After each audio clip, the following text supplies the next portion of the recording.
Hello friends, welcome back to my channel study with Lokesh SSC and UPSC. आज हम बात करने वाले हैं अकाउंटिंग के बारे में। अकाउंटिंग क्या है, मीनिंग ऑफ अकाउंटिंग, उसमें क्या क्या स्टेप्स होते हैं, स्टेप्स के बारे में जानकारी देखेंगे। एक ऑर्गेनाइजेशन क्या होती है और टाइप्स क्या क्या है ऑर्गेनाइजेशन के, इसके बारे में जानेंगे।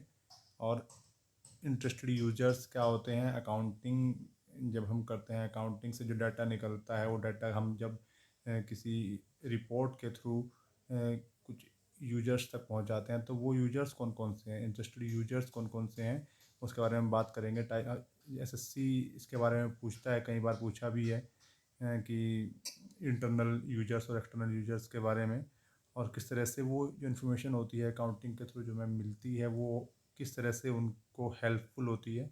उसके बाद हम ऑब्जेक्टिव्स के बारे में बात करेंगे, अकाउंटिंग के क्या ऑब्जेक्टिव्स हैं। फिर ब्रांच और डिसिप्लिन कौन कौन से हैं अकाउंटिंग के, सब डिसिप्लिन्स कौन कौन से हैं। और फिर उसके बाद हम बात करते हैं कि qualitative characteristics of accounting information, मतलब क्या क्या कैरेक्टरिस्टिक्स हैं अकाउंटिंग की, क्या क्या होना चाहिए जब हम कोई रिपोर्ट तैयार करते हैं, जब हम अकाउंटिंग जो प्रोसेस है उसके थ्रू गुज़रते हैं तो उसके बाद जो इन्फॉर्मेशन निकल के आती है उसमें क्या क्या क्वालिटी होनी चाहिए। ये बहुत इंपॉर्टेंट टॉपिक है, कई बार एसएससी द्वारा पूछा गया है पेपर 3 में। अभी फिर हम बात करेंगे लिमिटेशंस क्या क्या है अकाउंटिंग की, तो ये सब चीज़ें हम डिस्कस करेंगे। और सब एट द एंड हम जो है प्रीवियस ईयर क्वेश्चंस क्या क्या पूछे हैं एसएससी ने इस टॉपिक से जो हम आज पढ़ने वाले हैं इसके बारे में जानेंगे। तो चलिए स्टार्ट करते हैं। सबसे पहले मैं कहना चाहूँगा कि चैनल को सब्सक्राइब कीजिए और वीडियो को लाइक कीजिए और शेयर करना ना भूलें, ताकि ये जानकारी जो है जो आज मैं पढ़ाने जा रहा हूँ ये ज़्यादा से ज़्यादा लोगों तक पहुँच सके। तो चलिए स्टार्ट करते हैं। सबसे पहले अकाउंटिंग है क्या। देखिए, अकाउंटिंग जो है एक प्रोसेस है। प्रोसेस मीन्स अकाउंटिंग कोई एक स्टेप वाला कोई भी ऐसा नहीं है। ये एक प्रोसेस है, इसमें बहुत सारे स्टेप्स होते हैं। उन स्टेप्स के थ्रू हमें एक रिलेवेंट इंफॉर्मेशन जो है, जो कि इंटरेस्टेड यूजर्स हैं, मतलब जिनको ज़रूरत है उस इंफॉर्मेशन की, उन तक पहुंचाना होता है। तो अकाउंटिंग क्या है, एक प्रोसेस है। उसमें हम क्या करते हैं, हमारे पास देखिए बहुत सारी इकोनॉमिक, अब हम कोई भी ऑर्गेनाइजेशन होती है उसमें बहुत सारे इवेंट्स होते हैं, बहुत सारे इकोनॉमिक इवेंट्स होते हैं, ठीक है ना, ट्रांजेक्शन्स होते हैं।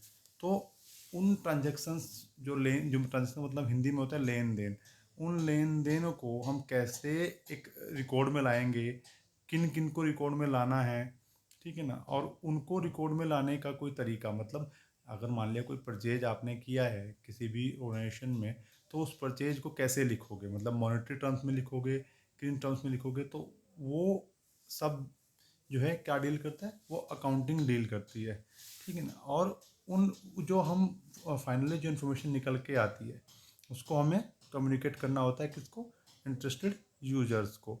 तो अकाउंटिंग, अगर हम डिफाइंड डेफिनेशन की बात करें अकाउंटिंग की, तो अकाउंटिंग क्या है, एक प्रोसेस है आइडेंटिफाई करने का, मीज़र करने का, रिकॉर्ड करने का, किसको, बिजनेस ट्रांजैक्शंस को, मतलब व्यापार के लेन देनों को। और उनको जो लोग उस ऑर्गेनाइजेशन के बारे में जानना चाहते हैं या उससे जुड़े हुए हैं, उनको उस इंफॉर्मेशन को रिपोर्ट्स के थ्रू कैसे भी उनको उन यूजर्स तक पहुंचाने का जो है काम, जो प्रोसेस है वो क्या है, अकाउंटिंग है।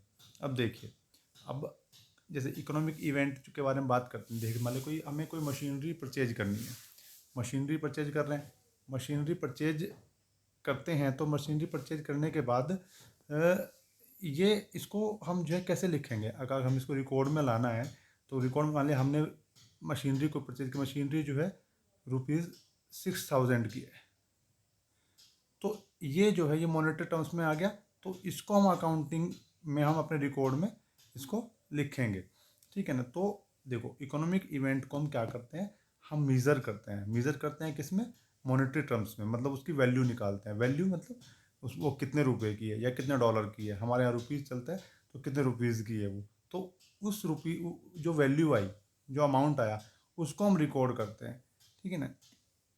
अब रिकॉर्ड करने में अब ये तो है नहीं कि एक ही चीज़ रिकॉर्ड होगी, फिर हमारा बिजनेस जो होता है, हमारा कोई भी ऑर्गेनाइजेशन होता है, उसमें बहुत सारे ट्रांजेक्शन्स होते हैं, तो उन सबको रिकॉर्ड करना होता है। उसके बाद जब रिकॉर्ड करने के बाद एक रिलेवेंट इन्फॉर्मेशन निकल के आएगी at the end of the accounting period.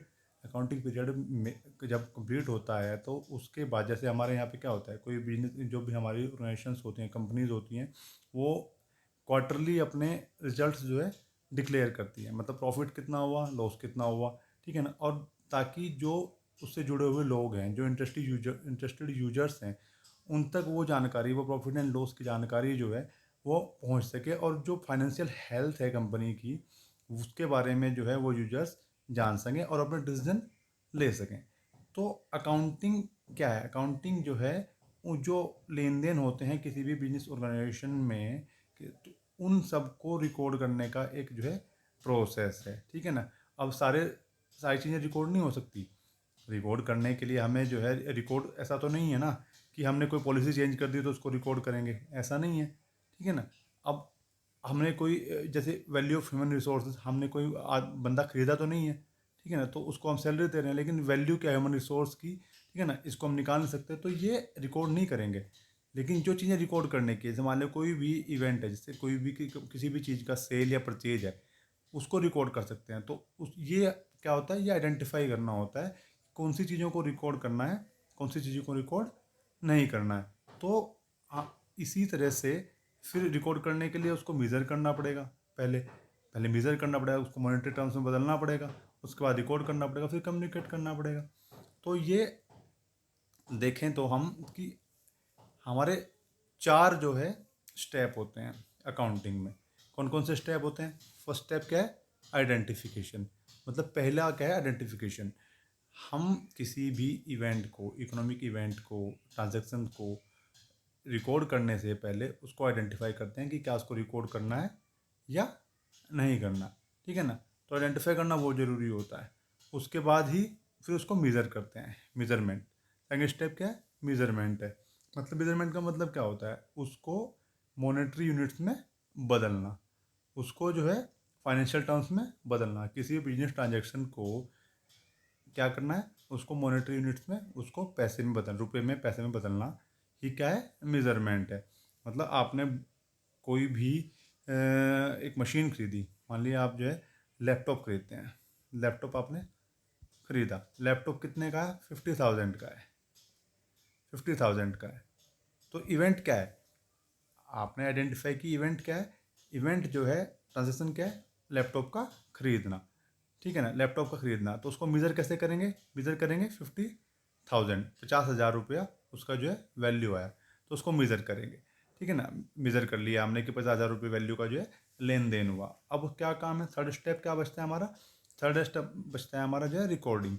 अब उसको जो है उन मॉनेटरी टर्म्स में जो हमने 50,000 जो वैल्यू निकाली है, उसको हम किस में, अपनी जो कैश बुक होती है, ठीक है ना, या जो भी जर्नल या लेज़र आप मेंटेन कर रहे हैं, उसमें उसको जो है रिकॉर्ड करना होता है। रिकॉर्ड करने के लिए भी हमें सबसे बड़ी बात पहले क्या है कि उसकी मॉनेटरी वैल्यू चाहिए, और दूसरी बात क्या है, हमें ध्यान रखना होता है कि सारे जो इवेंट्स हैं जो रिकॉर्ड हम कर रहे हैं, वो जो है क्रोनोलॉजिकल ऑर्डर में हो, मतलब वो डेट वाइज हो, मतलब एक के बाद एक, जैसे जिस तरह से जिस ऑर्डर में वो इवेंट्स जो है अकर हो रही हैं, वो घटित हो रही हैं, उसी ऑर्डर में उनको जो है हमें जो है रिकॉर्ड करना होता है। अब फाइनल स्टेप जो, मतलब चौथा स्टेप क्या है? कम्युनिकेशन। कम्युनिकेशन का मतलब क्या है कि हमें लोगों तक उस जानकारी तक को पहुंचाना है, एनालिसिस करके, ठीक है ना। उसको जो है कैसे? रिपोर्ट्स के थ्रू, अकाउंटिंग रिपोर्ट्स बनती हैं, ठीक है ना। ये अकाउंटिंग रिपोर्ट्स जो है ये फोर्टनाइटली भी होती हैं, मंथली भी होती हैं, क्वार्टरली भी हो सकती हैं, या फिर जो है ईयरली भी हो सकती हैं। कोई भी अकाउंटिंग पीरियड हो सकता है। उन रिपोर्ट्स के थ्रू हम जो है, जो इन्फॉर्मेशन हमारे पास, जो हमने जो है 3 स्टेप कर चुके हैं हम पहले, मतलब क्या क्या?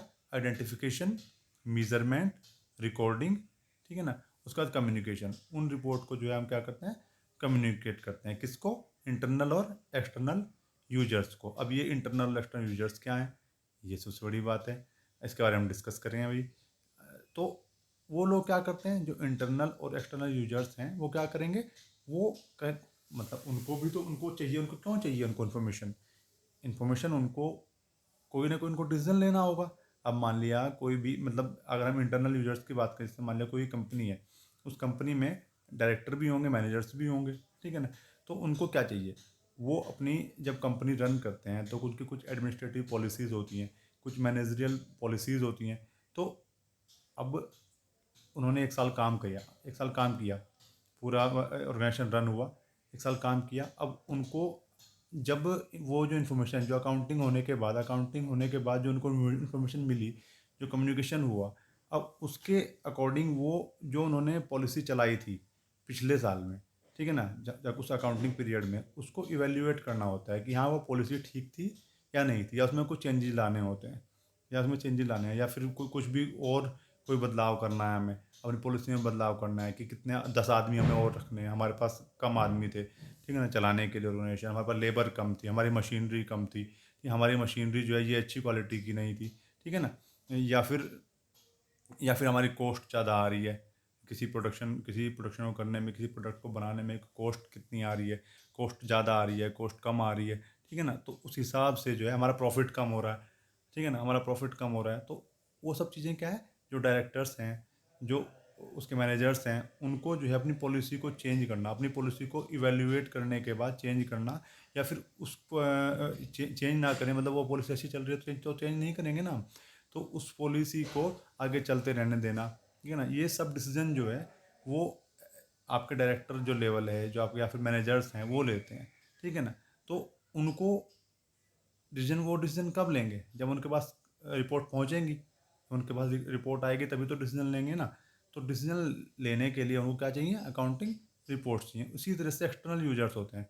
एक्सटर्नल यूजर्स मतलब क्या क्या, जैसे एक्सटर्नल यूजर में आप मान लो कि जैसे कि मेरे को किसी कंपनी में, कोई भी कंपनी है XYZ, ठीक है ना, XYZ कोई कंपनी है, उसमें मुझे इन्वेस्ट करना है, तो इन्वेस्ट करने से पहले मैं उस कंपनी को ये देखूंगा कि वो कंपनी जो है प्रॉफिट में है या लॉस में है, ठीक है ना, या उसका लास्ट ईयर क्या परफॉर्मेंस रहा है, उससे पहले साल का क्या परफॉर्मेंस रहा है, ठीक है ना।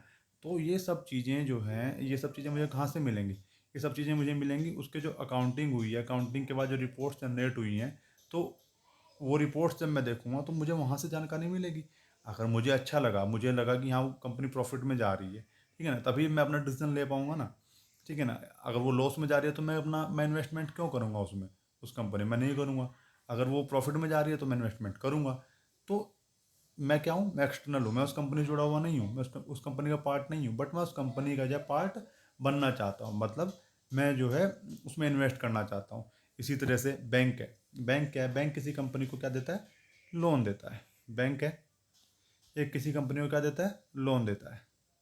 तो अब ये लोन, ये कंपनी आई, ये कहती है मुझे लोन दे दो, ठीक है ना, बैंक ने बोला भैया ठीक है लोन दे देंगे, बट हमें दिखाइए पहले आप, जो पहले आपका लास्ट ईयर है या उससे पहले साल जितने भी आपके रहे हैं, आपकी बैलेंस शीट दिखाइए, ठीक है ना, बैलेंस शीट दिखाइए, मतलब क्या, कि आप ये दिखाइए कि मुझे आपको प्रॉफिट हो रहा है या लॉस हो रहा है।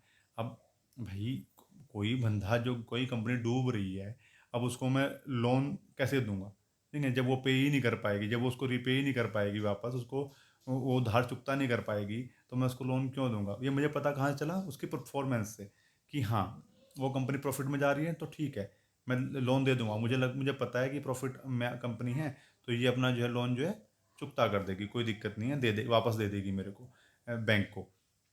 लेकिन अगर कोई कंपनी लॉस में जा रही है तो बैंक उसको जो है लोन देने के लिए 10 बार सोचेगा, ठीक है ना, मतलब डिसीजन लेने के लिए 10 बार सोचेगा। वो किसके अकॉर्डिंग सोचेगा, उसकी जो फाइनेंशियल हेल्थ है उस कंपनी की, जो उसकी सिचुएशन है, कि हाँ उसके ऊपर कितना कर्ज है, और कितना उसको जो है अभी उसके पास कितने एसेट्स हैं, कितनी लाइबिलिटीज़ हैं, मतलब कितना उसको लोगों को देना है, और कितना उसके पास ऑलरेडी है कंपनी के पास। तो ये सब चीज़ें जो है, ये सब चीज़ें कहाँ से पता लगेंगी उसको, ये सब चीज़ें उसको पता लगेंगी बैंक को, उसकी अकाउंटिंग रिपोर्ट्स से, ठीक है। तो अब देखिए, फिर और भी एक्सटर्नल यूजर्स में आप देख लीजिए कि जैसे मान लिया ये अपना टैक्स डिपार्टमेंट होते हैं गवर्नमेंट के, तो ये भी क्या है, ये भी एक्सटर्नल यूजर्स हैं। सेबी है, security exchange board of India, ठीक है ना। तो ये है, तो ये भी जो है ये भी कहाँ से पता करेगा, ये भी अकाउंटिंग रिपोर्ट से ही पता करेगा, ठीक है। अकाउंटिंग होगी तभी रिपोर्ट मिलेगी, और तभी जो है उनको, जो यूजर्स हैं उनको पता चलेगा कि हाँ इस कंपनी की, इस ऑर्गेनाइजेशन की जो फाइनेंशियल हेल्थ है वो क्या है।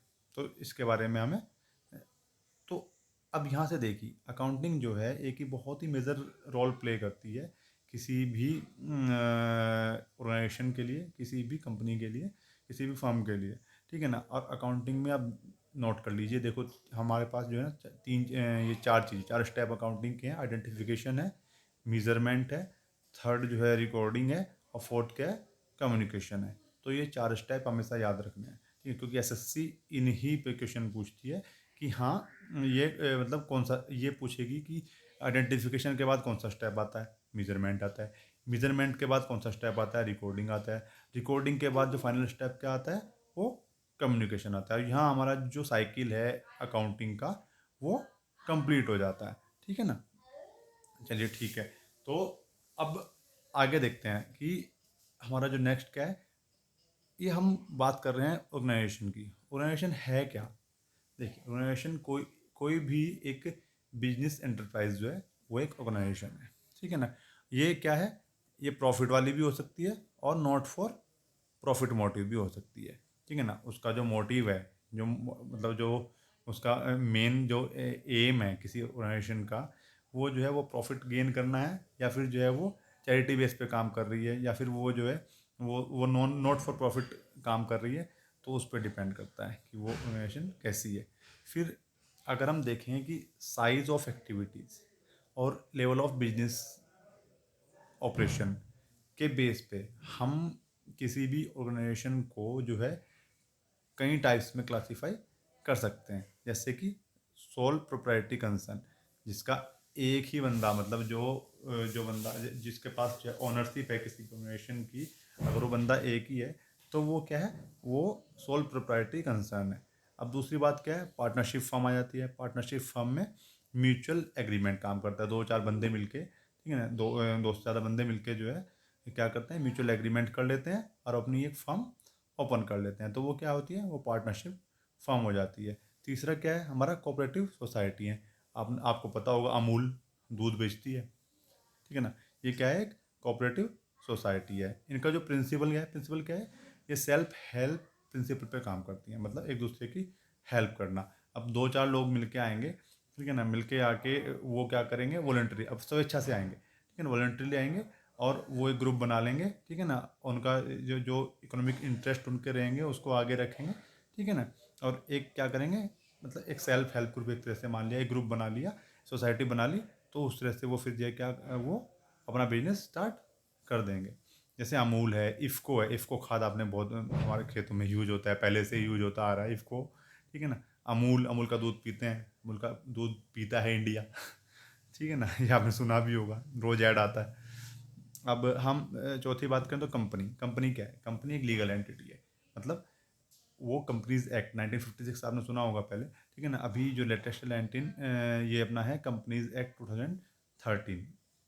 तो लीगल एंटिटी है, ठीक है ना। दो से ज़्यादा लोग जो कंपनी मिल के कंपनी खोल लेते हैं, ठीक है ना। अब प्राइवेट कंपनी होती है, पब्लिक कंपनी होती है।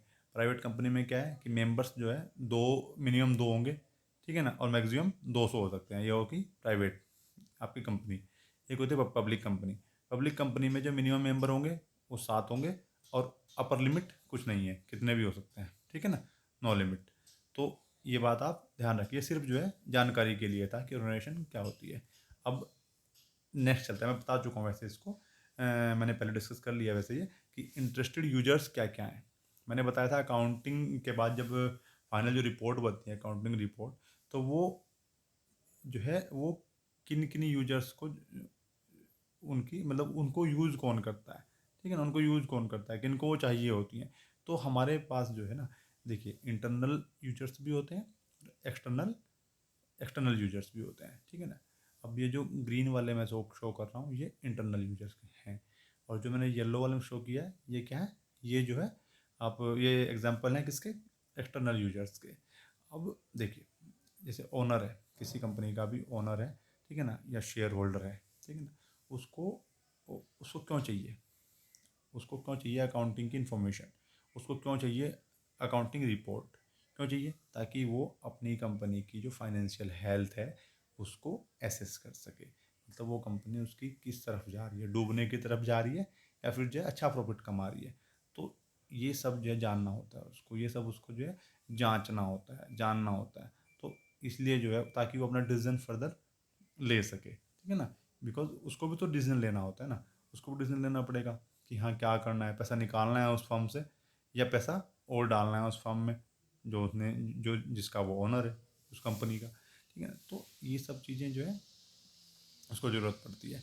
अब दूसरा क्या है, डायरेक्टर एंड मैनेजर्स। देखिए कंपनी ओनर ने तो क्या किया, ओनर ने जो है डायरेक्टर और मैनेजर्स को रख दिया एक कंपनी में काम करने के लिए।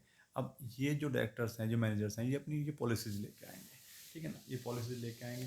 पॉलिसी उन्होंने एक चालू कर दी, ठीक है ना, कोई पॉलिसी मैनेजर, कोई भी मैनेजर पॉलिसी वो लेके आए, एडमिनिस्ट्रेटिव पॉलिसी लेके आए। अब उस पॉलिसी को उन्होंने रन किया। रन करने के बाद उन्होंने देखा कि अकाउंटिंग पीरियड जो ख़त्म हुआ, उसके बाद अकाउंटिंग रिपोर्ट आई। तो अकाउंटिंग रिपोर्ट से पता चलेगा कि परफॉर्मेंस क्या रही उनकी पॉलिसी की, ठीक है ना, जो उन्होंने पॉलिसी एडमिनिस्ट्रेटिव पॉलिसी लागू की थी, ठीक है ना, या मैनेजर पॉलिसी लागू की थी, उसकी परफॉर्मेंस क्या रही, मतलब वो सही रही या गलत रही, ठीक है ना। अगर वो गलत रही तो उनको डिसीजन चेंज करना पड़ेगा अपना, उनको दोबारा जो है दूसरी पॉलिसी लानी पड़ेगी, ठीक है ना। अगर अच्छी रही तो फर्दर उसी के साथ वो आगे बढ़ेंगे। दूसरा उनको क्या चाहिए, उनको देखना है कि क्या क्या स्ट्रेंथ रही हमारी, क्या क्या वीकनेस रही, ठीक है। तीसरा क्या है, क्रेडिटर्स, जैसे बैंक हो गया, ठीक है ना।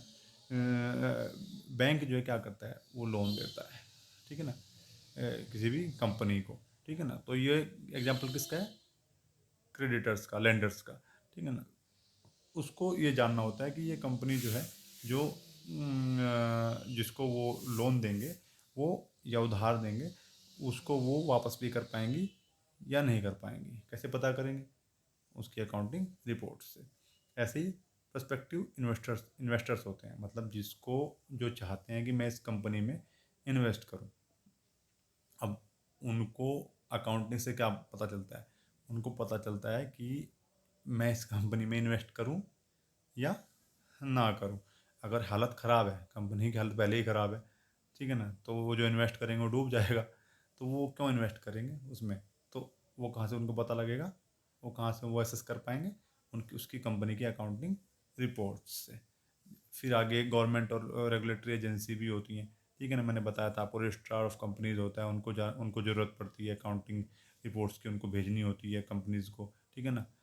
तो कस्टम्स डिपार्टमेंट जो रहते हैं वो कंपनी को जो है कस्टम डिपार्टमेंट को भी रिपोर्ट भेजनी पड़ती है, अकाउंटिंग रिपोर्ट, सेबी को भी चाहिए, ठीक है ना, और लेबर यूनियंस को भी चाहिए, टैक्स अथॉरिटीज को। ये सब क्या है, ये एक्सटर्नल यूजर्स हैं जो मैंने येलो में दिखाया है, ठीक है ना। अब आप देखिए अकाउंटिंग क्या है, accounting is a source of information to various users, whether external और इंटरनल, ठीक है ना। ये सोर्स ऑफ इंफॉर्मेशन है वेरियस यूजर्स के लिए अकाउंटिंग जो है, वी कैन से। और हम इसको सबसे बड़ी बात जो है ना, हम क्या कर सकते हैं, हम कह सकते हैं कि अकाउंटिंग जो है वो, अकाउंटिंग क्या है, अकाउंटिंग क्या है, अकाउंटिंग जो है वो लैंग्वेज ऑफ बिजनेस है। क्या है, लैंग्वेज ऑफ बिजनेस है। अकाउंटिंग जो है वो लैंग्वेज ऑफ बिजनेस है, हम ये भी कह सकते हैं, ठीक है ना। दूसरी बात क्या है कि जब भी हम अकाउंटिंग करते हैं, अकाउंटिंग के बाद जो इन्फॉर्मेशन हम निकल के आती है, ठीक है ना, वो इन्फॉर्मेशन जो है वी हैव टू इंश्योर, जो अकाउंटेंट है उस कंपनी में, ठीक है ना, अकाउंटेंट उसको इंश्योर करना होता है कि वो जो इन्फॉर्मेशन है that is relevant, adequate and reliable, ठीक है ना, so that the user can take a decision, ठीक है ना, बेस्ड ऑन दैट इंफॉर्मेशन। अगर हमें किसी भी इंफॉर्मेशन के बेस पे कोई डिसीजन लेना है, सबसे ज़्यादा ज़रूरी क्या है उसके लिए, सबसे ज़्यादा ज़रूरी है कि वो इन्फॉर्मेशन जो है रिलेवेंट हो, एडिक्वेट हो और रिलायबल हो, ठीक है ना। तो तीन चीज़ें जो हैं बहुत ज़रूरी होती हैं।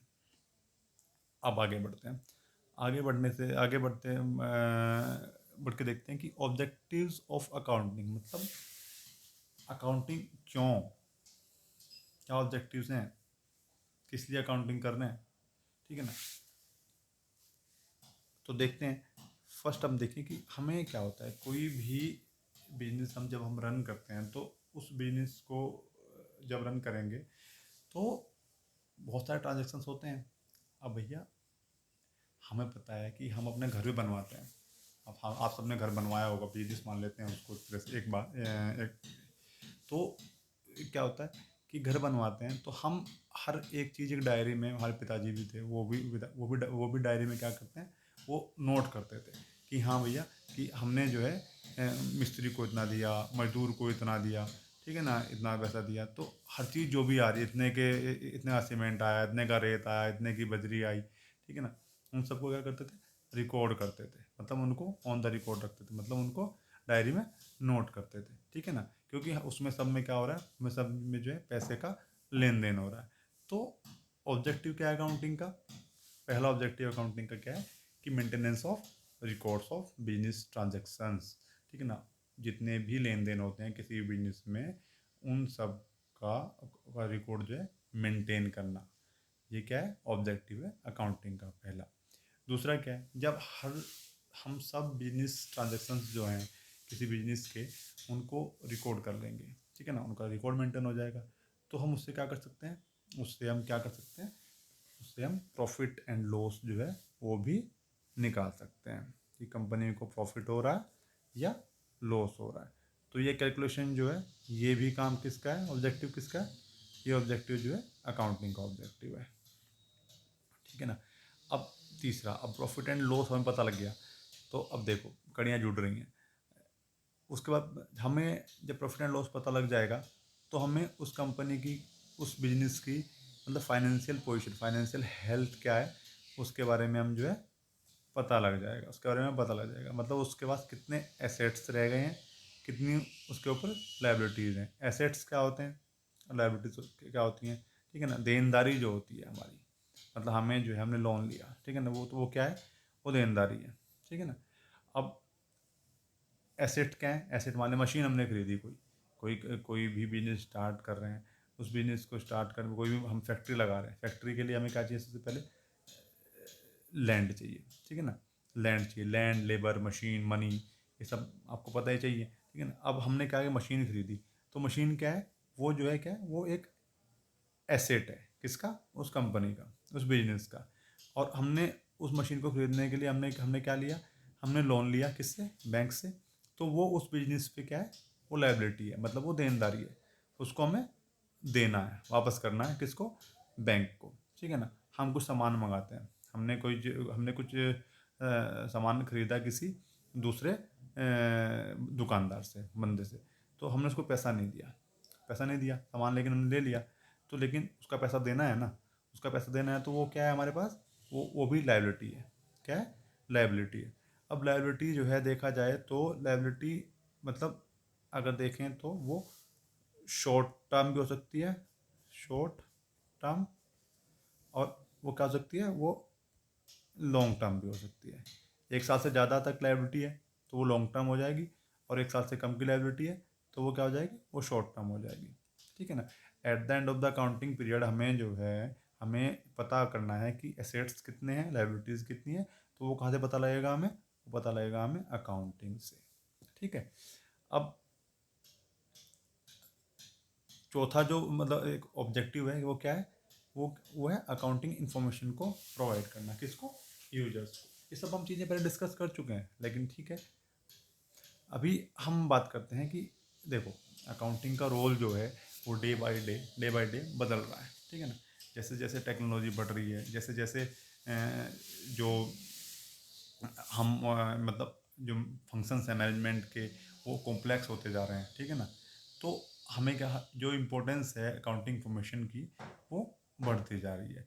अब जब बढ़ती जा रही है तो उसके हिसाब से जो है, देखिए जब किसी भी फील्ड की जो इम्पोर्टेंस है, ठीक है ना, वो अलग अलग फील्ड दूसरे लोगों के लिए बढ़ती जाएगी, ठीक है ना, तो उसकी अलग अलग सब ब्रांचेज जब या सब डिसिप्लिन जनरेट होंगे। तो इसी तरह से अकाउंटिंग की भी ब्रांचेज हैं, 3 ब्रांचेज हम जानेंगे। पहला क्या है फाइनेंशियल अकाउंटिंग, दूसरा क्या है कॉस्ट अकाउंटिंग, तीसरा क्या है मैनेजमेंट अकाउंटिंग। तो हम बात करते हैं फाइनेंशियल अकाउंटिंग की। देखिए जितने भी फाइनेंशियल ट्रांजेक्शन्स होते हैं, दिख रहा है आपको, ये देखिए आप, जितने भी फाइनेंशियल ट्रांजेक्शन्स होते हैं वो ट्रांजेक्शन्स उनको रिकॉर्ड में लेना, ठीक है ना, उनको रिकॉर्ड में रखना क्या है फाइनेंशियल अकाउंटिंग है। क्यों रखते हैं, क्यों रखते हैं, ताकि हम जो है उस कंपनी का प्रॉफिट एंड लॉस को हम जो है किसी भी अकाउंटिंग पीरियड के लिए क्या कर सकें, पता कर सकें, ठीक है ना। उसकी जो फाइनेंशियल पोजीशन है वो पता कर सकें क्या है, मतलब वो डूब रही है कंपनी, वो कंपनी जो है प्रॉफिट गेन कर रही है, ये पता कर सकें। तीसरा क्या है कि जो दूसरे पार्टीज़ हैं, मतलब जो दूसरे यूजर्स हैं, उनको भी इंफॉर्मेशन चाहिए, हम उनको वो इन्फॉर्मेशन प्रोवाइड काइंडली कर सकें। तो फाइनेंशियल अकाउंटिंग जो है ये काम करती है। दूसरा क्या है कॉस्ट अकाउंटिंग, मतलब आप एक प्रोडक्ट बना रहे हैं, एक पेन बना रहे हैं, ठीक है ना, एक पेन बना रहे हैं, तो उस पेन को बनाने में कितना एक्सपेंडिचर हो रहा है, ठीक है ना, और कितने में वो पेन बिक रहा है, ठीक है ना।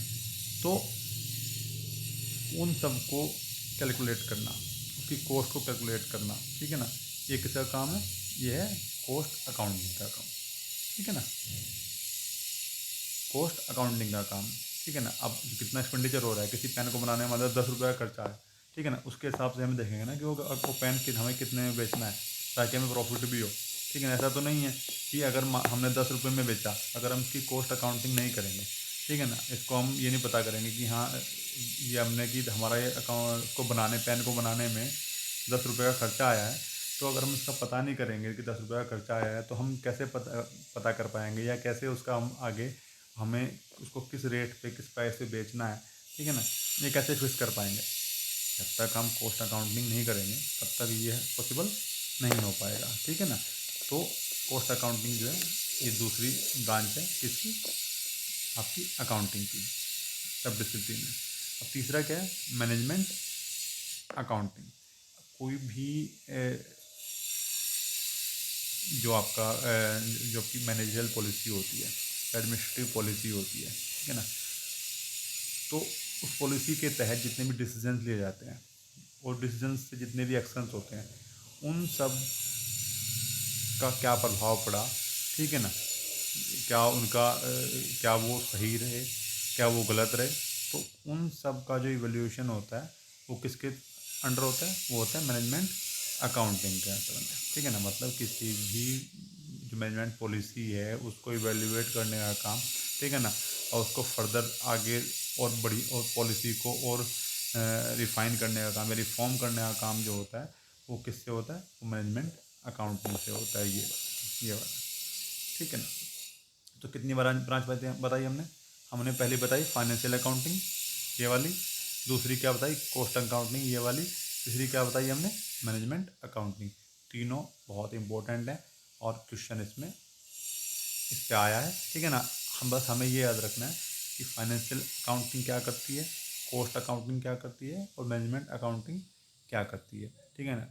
एक बार फिर ब्रीफली बताता हूँ कि फाइनेंशियल अकाउंटिंग क्या करती है, फाइनेंशियल अकाउंटिंग क्या करेगी कि जितने भी फाइनेंशियल ट्रांजैक्शंस होते हैं उनको उनका जो रिकॉर्ड रखना होता है वो किसका काम है, फाइनेंशियल अकाउंटिंग का काम है।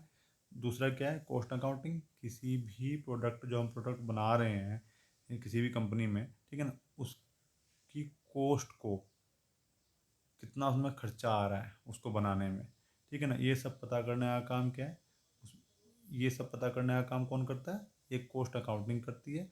तीसरा क्या है हमने कोई भी मैनेजमेंट कोई हमारी पॉलिसी है, ठीक है ना, उसको इवेल्युएट करना है, उसको देखना है, जांचना है कि हाँ ये सही काम कर रही है या नहीं काम कर रही है, इसको फर्दर रिफॉर्म करने की ज़रूरत है, ठीक है ना। तो ये काम कहाँ होता है, ये मैनेजमेंट अकाउंटिंग में होता है, ठीक है ना। अब नेक्स्ट टॉपिक हमारा आता है qualitative characteristics of accounting information.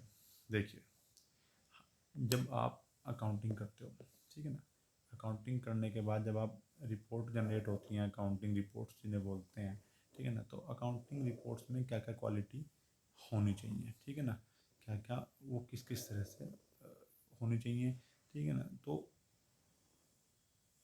ये सब जो है, अगर उसमें ये सब क्वालिटी होंगी तभी उस रिपोर्ट का, उस इंफॉर्मेशन का फ़ायदा है यूजर्स को, जो इंटरेस्टेड यूजर्स हैं।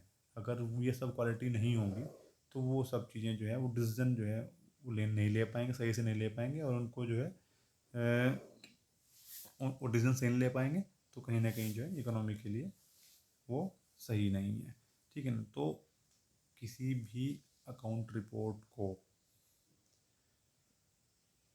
अगर एसेस करना है, ठीक है ना, तो उसमें चार चीज़ें बहुत ज़रूरी हैं, चार क्वालिटी बहुत ज़रूरी हैं। क्या क्या है? वो रिलायबल हो अकाउंट, वो रिपोर्ट जो है वो रिलायबल होनी चाहिए, वो रिलेवेंट हो, ठीक है ना, उसको इजीली अंडरस्टैंड किया जा सके, ठीक है ना।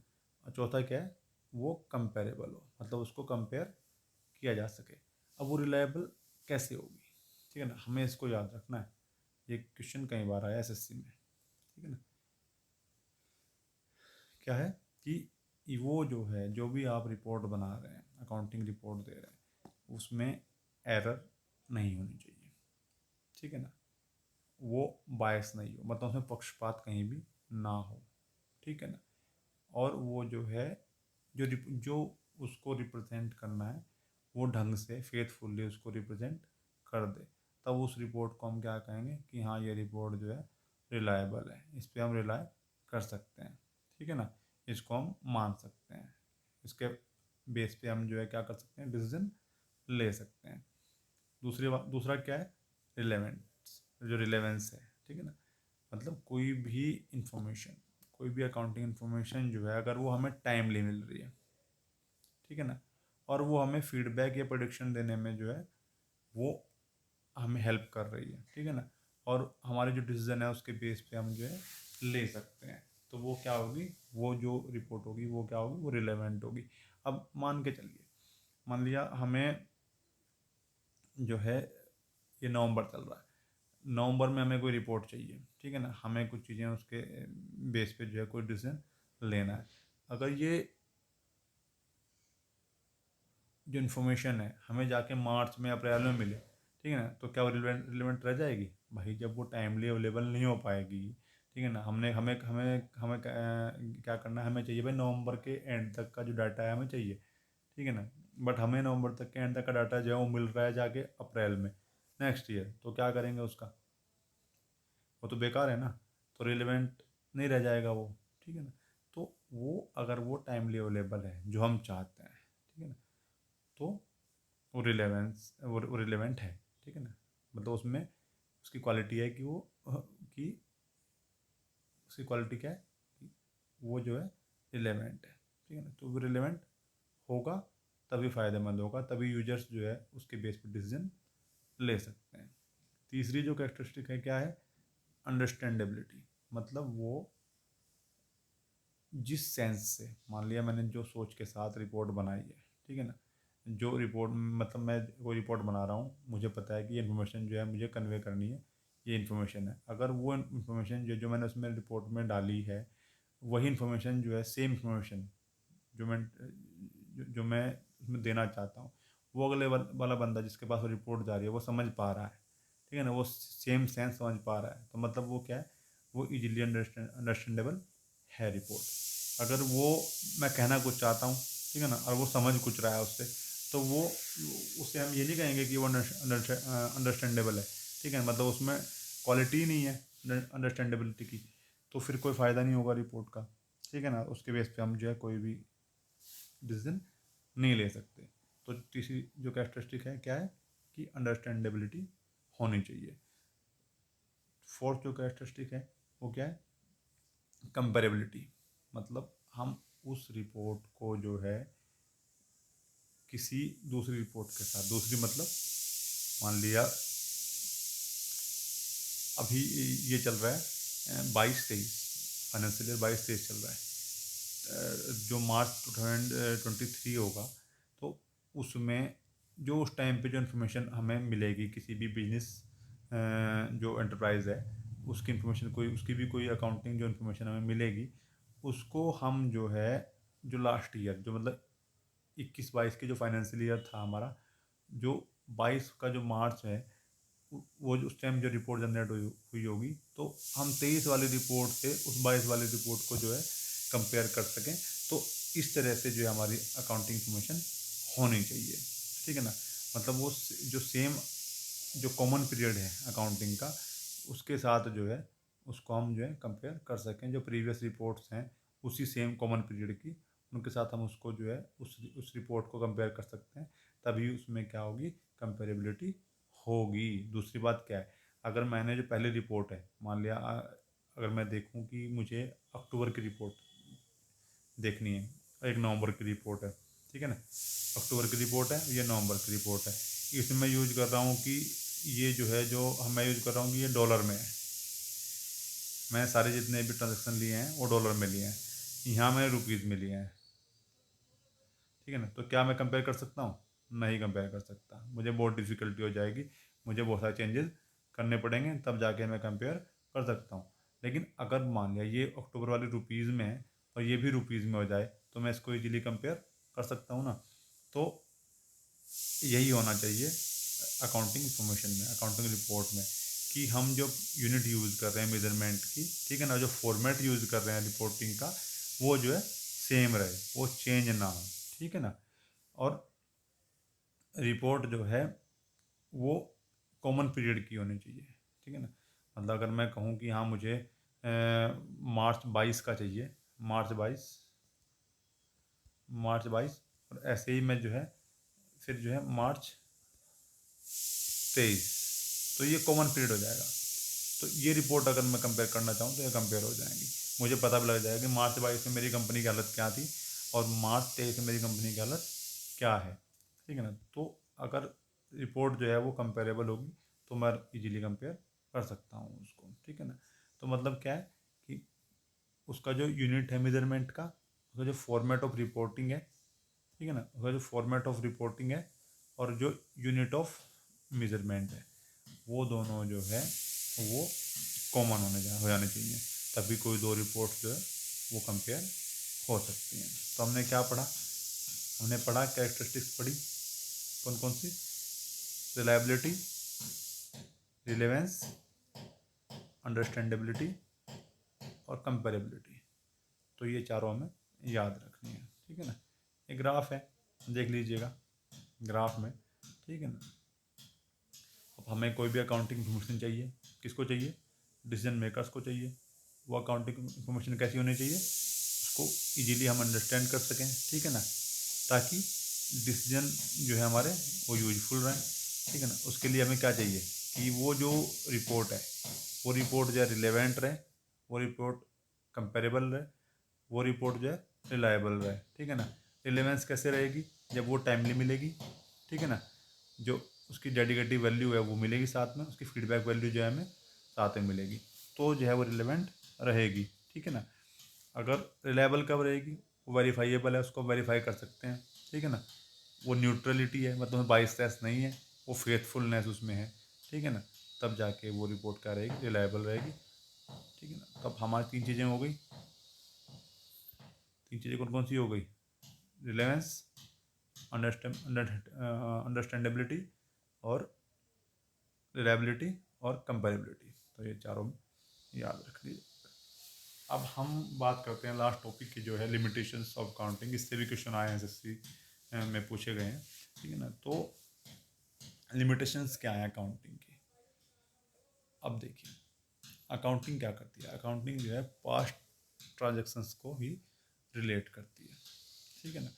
मतलब फ्यूचर का, हम फ्यूचर में जो भी हमें चाहिए, ठीक है ना, उसका फ्यूचर असेसमेंट नहीं हो पाता है, ठीक है ना। अब मान लिया हमने 2000 में जो है हमने कोई भी मशीन खरीदी, उस टाइम उसकी वैल्यू जो है वो 2 लाख रुपए थी। तो हमारी जो अकाउंटिंग इंफॉर्मेशन है, ठीक है ना, उसमें उस एसेट की वैल्यू, उस मशीन की वैल्यू जो है वो 2 लाख रुपए चढ़ी हुई है, ठीक है। आज अगर उस हम मशीन को खरीदने जाएंगे मार्केट में तो वो आज उसकी वैल्यू जो है चेंज हो चुकी होगी, मतलब वो आज 20 लाख की हो गई, 20 लाख की हो गई मान लिया, ठीक है ना। लेकिन हमने चढ़ाई थी, जब हमने ली तब क्या थी, वो 2 लाख की थी। तो हमारा जो अकाउंटिंग प्रोसेस है, अकाउंटिंग जो हमारी इन्फॉर्मेशन है वो 2 लाख के बेस पे चल रही है, लेकिन आज उसकी जो है वैल्यू क्या हो चुकी, वो 20 लाख हो चुकी है। तो इस चीज़ को जो है अकाउंटिंग जो है वो क्या करती है, वो सिर्फ पास्ट ट्रांजेक्शन को ही रिलेट करती है, ना कि फ्यूचर ट्रांजेक्शन को रिलेट करती है। ठीक है ना। दूसरी बात क्या है कि फाइनेंशियल जो अकाउंटिंग है उसमें सिर्फ फाइनेंशियल इंफॉर्मेशन ही हम लेते हैं। ठीक है ना। बाकी और जो जैसे वैल्यू ऑफ ह्यूमन मैंने बताया था, ठीक है ना, मैरिजल पॉलिसी जो है, ठीक है ना, उसको हम जो है कहीं भी अकाउंट में नहीं लिखते। ठीक है। तीसरा क्या है, ये जो इंफॉर्मेशन प्रोवाइड करती है वो क्वालिटेटिव नहीं होती, सिर्फ क्या होती है, और वो नॉन फाइनेंशियल नहीं होती, फाइनेंशियल होती है और क्वांटिटेटिव होती है। क्या होती है, फाइनेंशियल होती है और क्वांटिटेटिव होती है, ना कि क्वालिटेटिव और नॉन फाइनेंशियल, जो कि आज के टाइम पे जो ज़रूरी है, बहुत ज़रूरी है। ठीक है ना। अब हम कुछ चीज़ें ऐसी होती हैं हमारे बिजनेस में जो कि जिनकी हम मॉनेटरी वैल्यू को हम क्या कर सकते हैं, मेज़र नहीं कर सकते। ठीक है ना। अब जब हम मॉनेटरी वैल्यू को उसकी मेज़र नहीं कर पाएंगे तो वो अकाउंटिंग में हम टेकअप नहीं कर पाएंगे, हम ले ही नहीं पाएंगे उसको। तो ये लिमिटेशन है अकाउंटिंग की। ठीक है ना। अब अब देखिए, जो फाइनेंशियल स्टेटमेंट आती है, जो रिपोर्ट आती है, फाइनेंशियल रिपोर्ट आती है, वो जब हम उसको प्रिपेयर कर रहे होते हैं, मतलब हमने अगर मान लिया 30 तारीख को प्रिपेयर करी कोई रिपोर्ट, ठीक है ना, तो वो 30 तक की इन्फॉर्मेशन रखेगी, उसके बाद की इन्फॉर्मेशन नहीं रखेगी ना। लेकिन वो रिपोर्ट आगे जब जा रही है, वो जा रही है, मान लिया वो आगे रिपोर्ट जो है जब फाइनल जहाँ जो भी इंटरेस्टेड यूजर है उसके पास जा रही है, वो 30 नवंबर को हमने प्रिपेयर किया, वो जा रही है 15 दिसंबर को, उस तब तक जो है क्या बदल गया, क्या चीज़ें बदल गई, उसको नहीं एसेस कर पाए ना वो रिपोर्ट। ठीक है ना। तो मतलब जो हमारी अकाउंटिंग है वो फ्यूचर असेसमेंट नहीं लेती है। ठीक है ना। तो उसकी वजह से क्या होता है, उसकी वजह से ये इसकी लिमिटेशन है कि इसमें कोई फ्यूचर असेसमेंट नहीं होता है। जिस डेट तक प्रिपेयर हुई रिपोर्ट उसी डेट तक का डाटा उसमें होगा, उससे आगे का डाटा जो फ्यूचर में क्या मतलब प्रेडिक्शन क्या है, क्या असेसमेंट रहेगा, वो कुछ अकाउंटिंग में नहीं हम ले सकते। तो ये क्या है, इसका लिमिटेशन हो जाता है। ठीक है ना। Use of historical cost to measure value. ठीक है ना। मैंने बताया था कि जैसे इन्फ्लेशन बढ़ा, प्राइस चेंज हुए, तो उन चीज़ों को जो है अकाउंटिंग में हम नहीं लेते। ठीक है ना। जिस टाइम कोई ट्रांजेक्शन होता है उस टाइम ही जो है उस ट्रांजेक्शन को रिकॉर्ड कर लेते हैं अकाउंटिंग में। उसके बाद जो भी चेंजेस आए, मान लिया वो मशीन जो है मैंने बताया था कि वो 2 लाख से बढ़ के 20 लाख की हो गई, इन्फ्लेशन बढ़ा, ठीक है ना, उसके प्राइस चेंज हुए, तो वो सब हम जो है टेकअप नहीं कर पाते अकाउंटिंग में। तो ये इसकी लिमिटेशन है। ठीक है ना। अकाउंटिंग पॉलिसी जो रहती हैं, देखिए इंडिया में अकाउंटिंग पॉलिसी क्या चलती है, अकाउंटिंग स्टैंडर्ड्स चलते हैं। यूएसए में क्या चलता है, GAAP चलता है। ठीक है ना। तो जनरली एक्सेप्टेड अकाउंटिंग प्रिंसिपल्स चलते हैं, GAAP यूएसए में। तो देखिए कोई भी एक मतलब स्टैंडर्ड ग्लोबल अकाउंटिंग पॉलिसी नहीं है। ठीक है ना। इसकी वजह से क्या होता है, इसकी वजह से हमें जो है जो रिपोर्ट में, जो अकाउंटिंग रिपोर्ट में हमारी जो है जो 4 चीज़ें मैंने बताया था आपको, जो 4 कैरेक्टरिस्टिक होनी चाहिए किसी भी अकाउंट रिपोर्ट में, तो वो सब चीज़ें चेंज, मतलब रिलेवेंस चेंज हो जाता है उसका, रिलायबिलिटी रिलायबल नहीं रह जाती, अंडरस्टैंड नहीं कर सकते उसको ईजीली, और वो उसको कंपेयर नहीं कर सकते ईजीली। तो ये सब चीज़ें जो है फ़र्क पड़ता है किससे, अकाउंटिंग पॉलिसी से भी। चेंज हो गई तो फिर प्रॉब्लम अराइज हो जाती है। ठीक है ना। अब एस्टिमेशन, देखिए अब जब भी कहीं चीज़ें एज्यूम करने वाली बात आती है, ठीक है ना, तो हर बंदा बैठा हुआ है अपने हिसाब से एज्यूम करेगा। ठीक है ना। तो एस्टिमेट जो लगते हैं, एस्टिमेशन जो होता है अकाउंटिंग में, वो सब्जेक्टिव होता है, मतलब वो हर बंदे बंदे के ऊपर डिपेंड करता है, उसी हिसाब से डिफ़र करता है। कोई भी जो है ये क्या ना कि कॉमन, ठीक है ना, कॉमन एस्टिमेशन नहीं होता। ठीक है ना। वो वो मतलब पर्सन टू पर्सन डिफ़र करता है। डिफ़र करेगा तो क्या होगा, भैया वैल्यू चेंज हो जाएंगी। तो ये भी क्या है, अकाउंटिंग की एक लिमिटेशन है। तो हमारा आज का जो टॉपिक था ये वैसे तो यहीं पे ख़त्म हो गया, बट मैंने जो है फिर भी जो प्रीवियस ईयर क्वेश्चंस पूछे गए हैं SSC में उनको मैंने लिया है। देख लेते हैं क्या क्या है। ठीक है,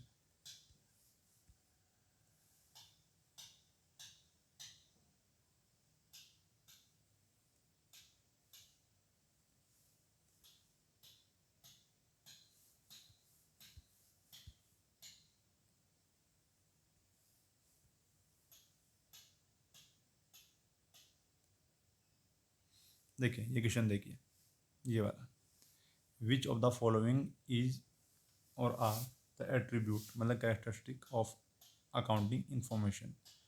इनमें से ये तीन दिए हैं हमें, तीन ऑप्शन दिए हैं, इनमें से हमें ये पता करना है कि कौन सा जो है अकाउंटिंग इंफॉर्मेशन का जो है कैरेक्टरिस्टिक है। ठीक है ना। अब इसने पहला दिया है, it should help in making inter firm comparisons but not necessarily inter period comparisons. ऐसा तो नहीं है, देखिए। ठीक है, मतलब इसने बोला है कि हम जो आपके अकाउंटिंग इन्फॉर्मेशन हैं उसमें इंटर फर्म, मतलब एक कंपनी से दूसरी कंपनी को हम सिर्फ कंपेरिजन कर सकते हैं, ना कि एक पीरियड से दूसरे पीरियड का कंपेरिजन कर सकते हैं। तो ऐसा तो नहीं है, हम कर सकते हैं उसको भी। ठीक है ना। It should show an accurate fair value of profitability of the firm.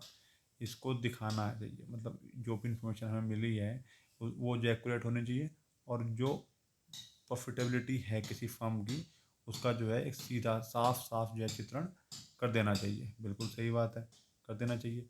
The financial statement should be accompanied by all the source documents while reporting to the stakeholders. अब देखिए स्टेक होल्डर्स क्या होते हैं, stake holders जो जिनका उस company में हिस्सा होता है। ठीक है ना। तो स्टेक होल्डर्स को सारे डॉक्यूमेंट देने की ज़रूरत नहीं होती। जब आप फाइनेंशियल स्टेटमेंट देते हैं किसी भी स्टेक होल्डर को, किसी कंपनी की, ठीक है ना, तो उसमें ऐसा नहीं है कि उसको जितने बिल वाउचर सारे सारे लगा के भेजेंगे, ऐसा नहीं होता। ठीक है ना। तो ये भी हमारा गलत हो जाता है। तो हमारा इसमें सिर्फ क्या है कि वो जो है एक्यूरेट होने चाहिए और फेयर व्यू उसको देना चाहिए फर्म के बारे में, प्रॉफिटेबिलिटी के बारे में। ये सही है। तो ये देखिए चौथा क्वेश्चन ओनली सेकंड, तो ये सेकंड वाला सही है। मैंने बताया भी था आपको जब हम आपको जो है वो करा रहे थे, जो कैरेक्टरिस्टिक करा रहे थे किसी भी अकाउंटिंग इंफॉर्मेशन की। देखिए ये मैंने बताया था, अकाउंटिंग जो है अकाउंटिंग प्रोसेस है उसमें स्टेप्स हैं, कौन कौन से स्टेप्स जो है उसको अरेंज करना है सीक्वेंस से, करेक्ट सीक्वेंस से अरेंज करना है उसको। ठीक है ना। अब देखो सबसे पहले मैंने क्या बताया था, सबसे पहले मैंने बताया था कि आइडेंटिफाई करेंगे। ठीक है ना, किसी भी इकोनॉमिक इवेंट को या बिजनेस ट्रांजेक्शन को कि इसको हम रिकॉर्ड कर सकते हैं या नहीं कर सकते। दूसरा दूसरा क्या करेंगे उसको हम जो है, दूसरा हम उसको दूसरा हम उसको क्या करेंगे, अब देखो कोई भी बिजनेस ट्रांजेक्शन है उसको हम क्या करेंगे, उसको मॉनेटरी वैल्यू में लाएंगे, मतलब उसको जो है क्वांटिफाई करेंगे। उसको क्या करेंगे, क्वांटिफाई करेंगे, मतलब उसको क्या करेंगे, मेज़र करेंगे। क्या करेंगे, मेज़र करेंगे, मेज़रमेंट करेंगे उसका।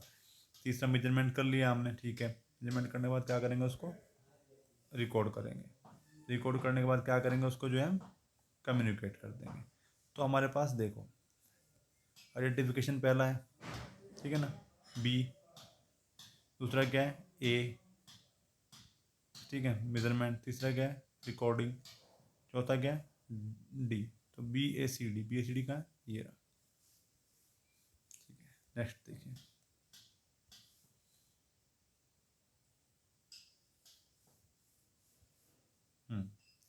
विच of the following is not a qualitative characteristic that accounting should possess to be useful in decision making। हमने चार कैरेक्टरिस्टिक्स पढ़ी थी, कौन कौन सी पढ़ी थी, याद करो। पहला क्या था, पहला क्या था, देखो कंपेरेटिबिलिटी पढ़ा था हमने, कंपेयर होना चाहिए। ठीक है ना। हमें हमने रिलेवेंस भी पढ़ा था, हमने रिलेबिलिटी भी पढ़ा था। चौथा क्या था, अंडरस्टैंडेबिलिटी, अंडरस्टैंडेबिलिटी।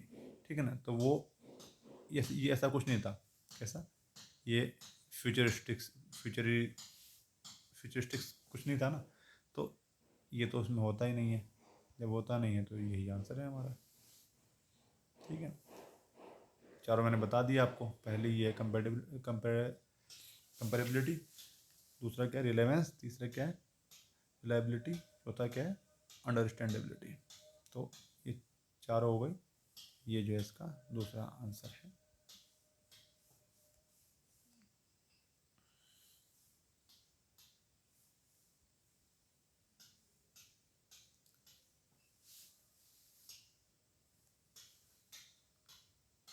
देखिए लिमिटेशंस के से क्वेश्चन आया, विच of the following is not a limitation of financial accounting. ठीक है ना, पहला क्या है कि इसकी कौन सी लिमिटेशन नहीं है। हमने बताया था कि ये नॉन फाइनेंशियल जो इन्फॉर्मेशन होता है उसको अकाउंटिंग इग्नोर करता है, तो ये तो लिमिटेशन इसकी है।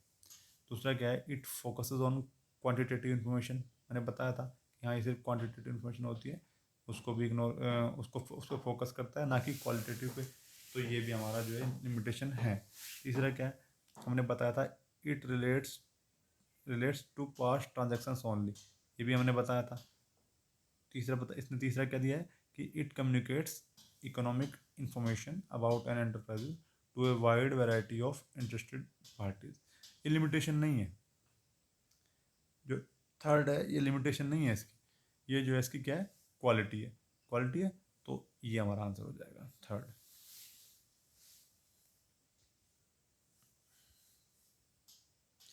देख ब्रांच से मैंने बताया था कि ब्रांच इसने बताया कि deals with the provision of necessary accounting information to people within the organization to enable them in decision making, planning, controlling business operations।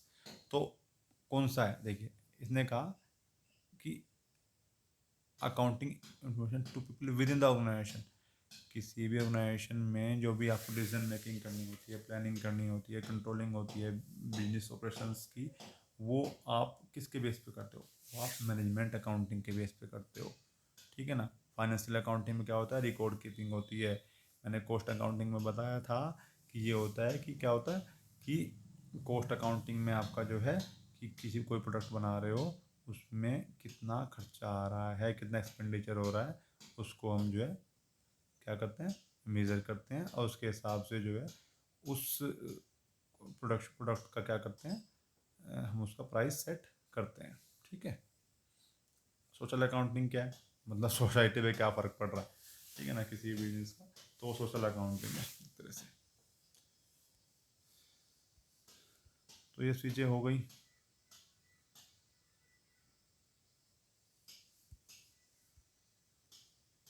अब ये देखिए क्वेश्चन देखिए ये वाला, states that accounting report must belong to a common period and common unit of measurement and format. देखिए ये हमने कहाँ पढ़ा था, कॉमन पीरियड होना चाहिए, कॉमन यूनिट होनी चाहिए, कॉमन फॉर्मेट होना चाहिए। ये हमने पढ़ा था कंपेरेबिलिटी पे। कहाँ पढ़ा था कि हम किसी भी अकाउंटिंग इन्फॉर्मेशन को अगर कंपेयर करना चाहते हैं तो उसमें ये सब चीज़ें क्या क्या होनी चाहिए कि वो कॉमन पीरियड की हो, कॉमन यूनिट हो उसमें, और जो फॉर्मेट हो वो भी कॉमन हो, तभी जो क्या होगी कंपेरेबल होगी। तो इसका जो आंसर हो जाएगा कंपेरेबिलिटी। देखिए मेरा सेकंड कंपेरेबिलिटी।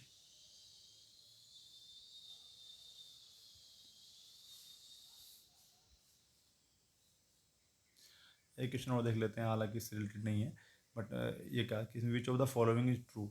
देखिए इसमें सबसे पहली बात है कि बैंक अकाउंट जो होता है हमारा क्या है पर्सनल अकाउंट है, तो इसमें यही सही है।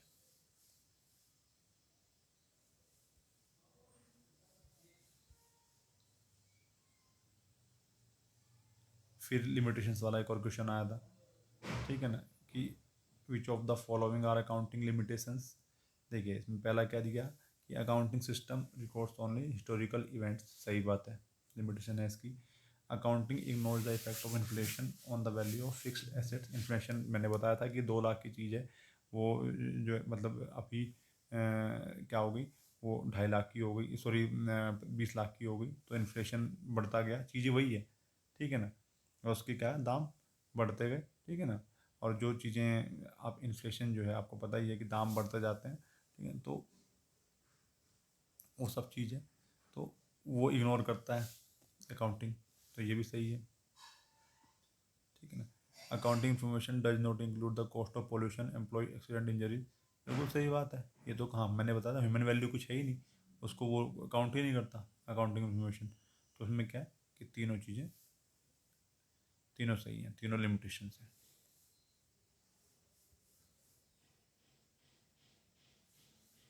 तो ये सब चीज़ें थी, मैंने आपको जितने भी इस टॉपिक से जो मैंने पढ़ाया आज आपको, जितने भी क्वेश्चन इससे आ सकते थे जो आए हैं अभी तक एसएससी ने पूछे गए इस टॉपिक से, वो मैंने आपको सारे बता दिए। अगर आप इसको एक बार आपको समझ में नहीं आया तो आप कमेंट करके बताएं मुझे, ठीक है, समझ मैं दोबारा समझा दूंगा। और साथ ही में प्रैक्टिस करें और क्वेश्चंस मिल जाएंगे, मैं दूंगा आपको प्रैक्टिस के लिए क्वेश्चंस भी बता दूंगा, बुक बता दूंगा, तो उससे आप प्रैक्टिस भी करेंगे और इसको एक बार फिर से जो है रिवाइज करेंगे, दोबारा जो है वीडियो को प्ले करेंगे, ठीक है ना। तो उससे क्या होगा, उससे आप जो है दोबारा इसको समझ पाएंगे, जो जितना मैंने आपको कंटेंट दिया है, ठीक है ना, इतना कंटेंट एसएससी के हिसाब से काफ़ी है, इससे बाहर कुछ भी नहीं आएगा एसएससी डब्ल्यू एग्ज़ाम में पेपर 3 में, मैं बता रहा हूँ इस टॉपिक से, ठीक है ना। तो ये अगर आप ढंग से कर लेंगे, जो मैंने आपको लिख के मैं दे रहा हूँ इसको, ठीक है ना, मैं आपको पीडीएफ भी दे दूँगा इसकी, तो अगर आप इसे ढंग से कर लेंगे, जो मैंने जितना पढ़ाया है, ठीक है ना, तो इससे बाहर तो नहीं आने वाला, ठीक है। तो आप पढ़ते रहिए, नेक्स्ट लेक्चर आपको मिलेगा कल फिर शाम को 8 बजे, ठीक है ना। तो तब तक के लिए नमस्कार, आपका दिन शुभ हो।